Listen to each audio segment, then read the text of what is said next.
जिसको ये लगने लगता है कि जहां हूं इतने के भी लायक नहीं था, वो काहे का एफर्ट लगाएगा? क्यों एफर्ट लगाएगा साहब? एफर्ट कौन लगाता है आपको पता है? जिसको ये पता होता है कि जितना मिलना चाहिए था उतना मिला नहीं। लड़ाई कौन करता है साहब? फाइट कौन करता है? फाइट कौन करेगा? आप मान के चलिए यहां पे किसी को इस लखनऊ में किसी को रोड पे कोई मार रहा हो, आप जाके क्या लड़ने लगेंगे उससे? किसी को पार्क में कोई मार रहा, क्या आप जाके लड़ने लगेंगे उससे? आप नहीं लड़ेंगे साहब, बिल्कुल नहीं लड़ेंगे। किसी से कोई कुछ छीन के भाग रहा हो, आप लड़ेंगे? आप नहीं लड़ेंगे साहब। लेकिन अब कोई आपके किसी भाई को मार रहा हो, अब छोड़ेंगे आप? अब लड़ेंगे ना आप साहब? आपके परिवार के किसी आदमी को मार रहा हो, आप लड़ेंगे या नहीं लड़ेंगे? अब आप लड़ेंगे ना कि भाई मेरे आदमी को मार रहा है, मेरे परिवार वाले को मार रहा है, मेरे भाई को मार रहा है, मेरे तो आप लड़ जाओगे सर। आप में शक्ति हो लेकिन आप लड़ोगे, शक्ति ना फिर भी लड़ोगे, आप कॉलर पकड़ लोगे, कुछ भी करोगे आप। क्यों? क्योंकि आपका आदमी है राइडा। जब तक आपको ये लगता है ना कि साहब जो आपको दिया जा रहा है वो आपसे ज्यादा आपको दिया जाए, जो आपको मिल रहा है वो आप उसके लायक नहीं, उससे ज्यादा मिल रहा है, तब क्यों लड़ोगे? जब कोई आपकी चीज आपको ना दे, भैया चीज मेरी है और आप मुझे ना दे, मेरी चीज आप लेके बैठे हुए और मुझे आप ना दे, चाहे वो ब्रह्मांड क्यों ना हो। अगर ब्रह्मांड ने मेरी कोई चीज ली है, मेरे हिस्से की चीज ली है और ब्रह्मांड मुझे नहीं देगा तो मैं ब्रह्मांड से लड़ जाऊंगा। आपको देना होगा राइडा, you will have to give me. कैसे नहीं देंगे आप? और जो लोग मिडिल क्लास से बोलेंगे ना कि आपको कुछ नहीं करना है, आपको पैसा आएगा, वो मिडिल क्लास का भगवान हो जाता है। आज अगर मुझे इस देश में भगवान बनना हो तो बहुत टफ नहीं है मेरे लिए। मुझे बस एक ही काम करना है कि बड़े बड़े भीड़ में सबको किसी से भी बोलना है कि आपको कुछ नहीं करना है और पैसा आपको आएगा। आप भगवान हो जाएंगे उसके लिए कि यही आदमी है भाई, और ये अवतार ही है, कल की अवतार यही है राइट। ये कहता है कुछ नहीं करना है और पैसा। मिडिल क्लास को यह आदमी जान से भी ज्यादा प्यारा है। ये सुनिए, खास बात सुनिए। अब इस आदमी को मान लीजिए सरकार उठा के ले जाए तो मिडिल क्लास आंदोलन कर देगी, लड़ लेगी, मार खा लेगी कि वो आदमी निकाल दीजिए, वो आदमी चाहिए, क्योंकि वही कहता है कुछ नहीं करना है फिर भी पैसा आए।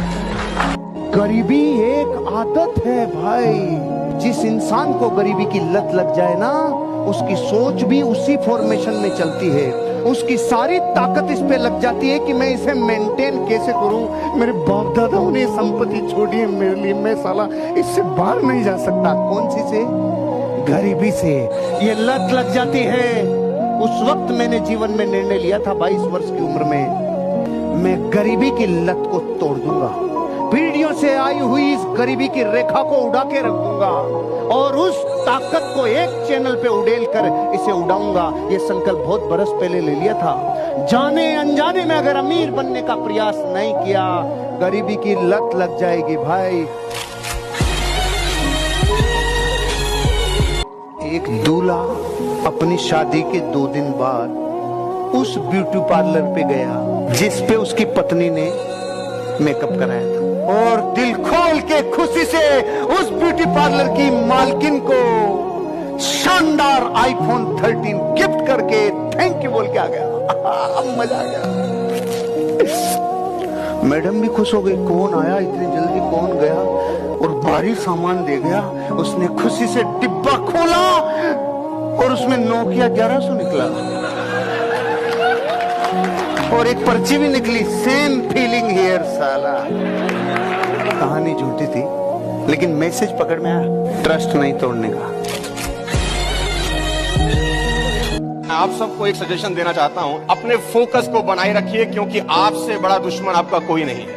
प्रॉब्लम क्या है कि शिकार करने के लिए आदमी जब घर से बाहर जाता है ना और तीर कमान चलाता है तो सबसे पहले उसको जब खरगोश नजर आता है तो उसको खरगोश पे निशाना लगाना होता है। खरगोश के पीछे पीछे भाग रहा होता है, पीछे पीछे भाग रहा होता है। जैसे ही तीर छोड़ने वाला होता है, अचानक उसको हिरण नजर आता है, वो उसका निशाना खरगोश से हटके हिरण पे आ जाता है। उसको लगता है मांस ज्यादा मिलेगा, फिर बड़ी मुश्किल से उस पर फोकस करता है। 10-5 मिनट जब उसके पीछे भागता है, तीर छोड़ने वाला होता है, अचानक बारहसिंगा नजर आता है। उसको लगता है यहां मांस ज्यादा मिलेगा, इसको छोड़, इसको पकड़। तो जैसे ही बारहसिंगा पे शूट करने वाला होता है, थोड़ी देर में उसको दिखता है जिराफ। उसको लगता है छोड़ बारहसिंगा, जिराफ ज्यादा तगड़ा है, इसको पकड़। ये जिंदगी भर अपने टारगेट बदलता रहता है और खाली हाथ जब घर वापस आता है तो दोष देता है साला किस्मत ही खराब थी। आखिरी में इसको लगता है मेरा किस्मत ही खराब था, कुछ मिला ही नहीं मुझे यार।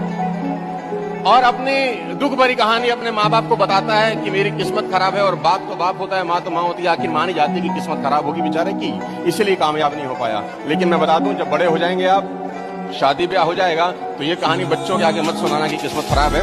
बच्चे में से कोई एक बच्चा ऐसा होगा जो आपको बोल देगा कि पापा एक जगह टिक के काम करते ना तो कामयाब हो जाते थे। आपको सीखना पड़ेगा सर इग्नोर करना लोगों को, और ये एक ऐसी क्वालिटी है जिसको मैं महारथी हूँ जिसके अंदर। आपको इग्नोर करने की कला सीखनी पड़ेगी। अगर आप सीख सकें तो, अगर आप ये हैबिट डेवलप कर सकें जो मैंने 10-11 साल में डेवलप की है, क्योंकि मैं भी मायूस हो जाता था। मेरे पहले 14 लोगों ने मुझे मना कर दिया। फर्स्ट 14 से नो टू मी। पहले 14 लोगों को मैंने प्लान दिखाया, लोग भाग गए। मेरा स्कूटर जहां जहां से निकलता वहां कर्फ्यू लग जाता था। पहले 14 लोगों ने मुझे मना कर दिया। मैं भी हतोताश हो गया। मैं भी इंसान हूं। मेरे को लगा यार कहां फंस गया तू, अच्छा भला इंस्टीट्यूट चल रहा था, तू ये पढ़ा लिखा आदमी है, ये कोई काम से कुछ शोभा देता है। मैं भी सोचता था ऐसे। अब आप सोचेंगे ऐसा सोचने के बाद धंधे में आए क्यों दोबारा? 14 लोगों के मना करने के बाद मेरा मन किया धंधा छोड़ यार, बेकार का। फिर मेरे मन में आया कि बेटा अगर आज छोड़ दिया, ये 14 लोग जिंदगी भर गाली देंगे। ये कहेंगे अच्छा बन गया करोड़पति, कहां गई तेरी कंपनी, हमने तो पहले ही कहा था ना। मैंने कहा नहीं यार, अब काम करना थोड़ा ज्यादा जरूरी है। इग्नोर करने की कला दोस्त आपको सीखनी पड़ेगी।